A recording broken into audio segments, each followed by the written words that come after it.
Assalamualaikum. Mari kita terus berkongsi lagi tentang akidah. Dan kali ini saya berkongsi tentang pokok pangkal yang menyebabkan ada sebagian umat Islam salah faham tentang akidah. Terutamanya apabila kita bercerita ataupun memperihalkan tentang sifat-sifat Allah. Kita mulakan dari Imam Abu Hanifah. Dalam cerita ataupun dalam sejarah, dikisahkan Imam Abu Hanifah ni pernah berdebat sebanyak 2 kali, mungkin lebih. Kali pertama beliau berdebat dengan seorang kafir bernama Dari. Dan orang kafir ni ataupun si Dari ni telah menyoal Imam Abu Hanifah menggunakan logik akal. Dia bertanya di manakah Tuhan.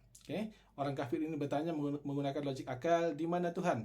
Kemudian Imam Abu Hanifah menjawab soalan tadi juga berdasarkan logik akal.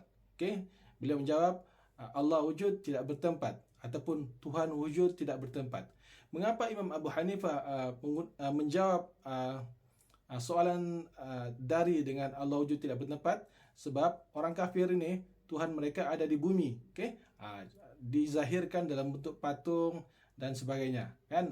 Sementara Allah, Tuhan bagi orang Islam, tidak ada di bumi. Jadi akidah Allah wujud tidak bertempat ni sebenarnya masih dikategorikan sebagai akidah syubhah.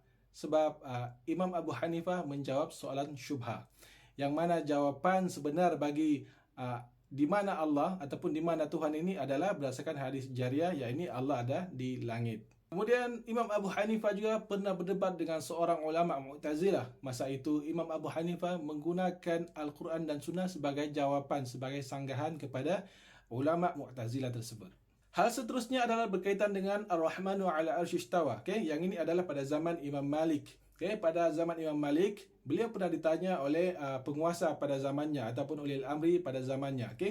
Masa itu seorang raja ataupun ulil amri itu sedang duduk di kerusi bersemayam, sedang bersemayam, dan dia bertanya kepada Imam Malik, "Hai Imam Malik, adakah Allah bersemayam itu seperti mana saya sedang bersemayam?" Kemudian Imam Malik menjawab, "Allah bersemayam itu wajib kita imani, tetapi bagaimana Allah bersemayam kita tidak tahu. Kita tidak tahu Allah duduk macam mana." Dan inilah asal muasal pentafsiran bersemayam kepada duduk. Kemudian pada zaman Imam Asy-Syafi'i, Imam Asy-Syafi'i ini langsung tidak ambil peduli, langsung tidak mau berdebat dengan orang-orang ahli kalam.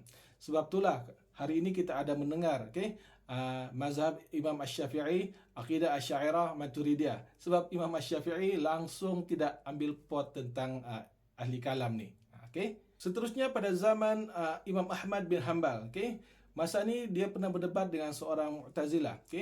Dan Mu'tazilah tu dia bertanya, ulama Mu'tazilah tu bertanya kepada Imam Ahmad, bagaimanakah Ahli Sunnah mentafsirkan Al-Quran? Dan Imam Ahmad menjawab, kami mentafsirkan ataupun Ahli Sunnah mentafsirkan Al-Quran dengan Al-Quran dan mentafsirkan Al-Quran dengan hadis.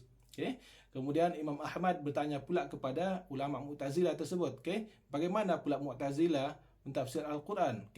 Kemudian ulama Mu'tazilah tersebut menjawab, kami mentafsir Al-Quran dengan memahami maksud tersirat sebuah ayat. Namun pada hakikatnya ulama Mu'tazilah tersebut tetap saja gagal mentafsir Al-Quran sama ada mengikut kaedah Ahlus Sunnah dan juga ataupun mentafsir Al-Quran dengan memahami maksud tersirat sebuah ayat. Contohnya apabila tangan Allah gagal ditafsirkan oleh ulama Mu'tazilah tersebut.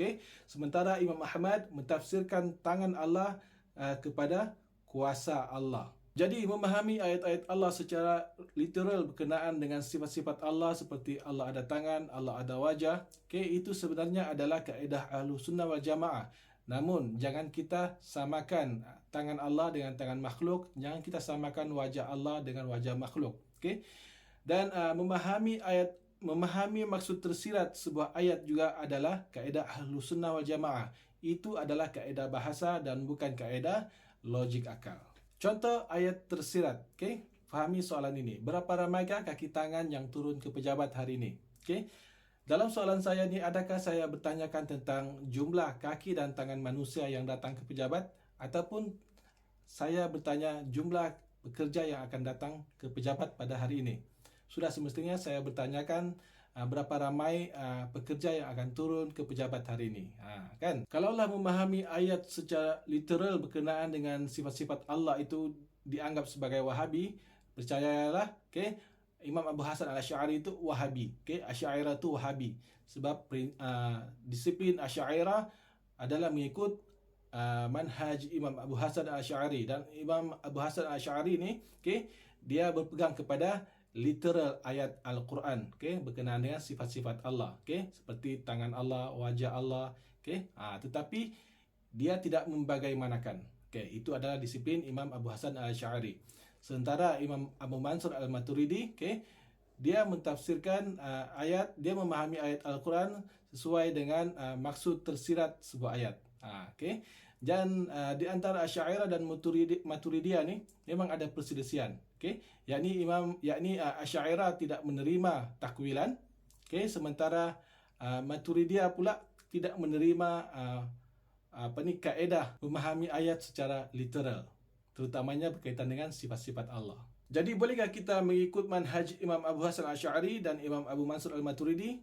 Siapa yang mau ikut silakan, tetapi saya dengan prinsip saya tetap berpegang kepada salafus salih, tabi'in, tabi'ut tabi'in. Kerana Imam Abu Hasan Al-Asy'ari dan Imam Abu Mansur Al-Maturidi, ya, mereka memang ilmuwan, tetapi mereka tidak pernah dicatatkan sebagai ulama hadis. Jadi kita perlu mengikuti mereka yang alim tentang Al-Quran dan alim tentang hadis. Seterusnya pula adalah tentang akidah Allah tidak di dalam alam, Allah tidak di luar alam. Ini pun syubhah yang sangat jelas. Apa yang pasti, Allah tidak berada di dalam alam.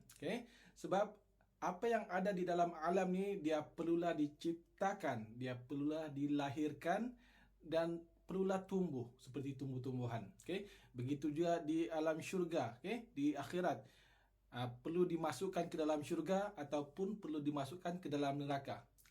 Barulah mereka ada di dalam syurga dan juga di alam neraka. Apabila kita berada di dalam syurga, Allah tetap di luar alam. Allah tidak ada di dalam syurga. Yang di dalam syurga itu adalah makhluk kita. Kita melihat Allah nanti dari dalam syurga, sementara Allah di luar syurga. Semua alam yang diciptakan ini, alam roh, alam rahim, alam dunia, alam akhirat, syurga dan neraka, diciptakan adalah untuk makhluk. Dan Allah tidak berkehendak kepada alam-alam yang diciptakan.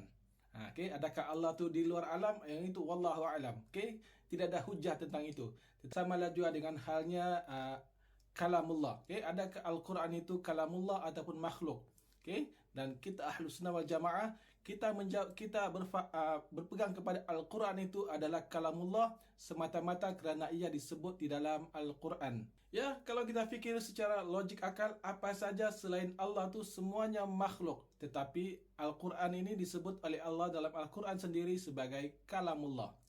Dan kita berakidah Al-Quran itu adalah kalamullah semata-mata Allah sebut di dalam Al-Quran itu kalamullah.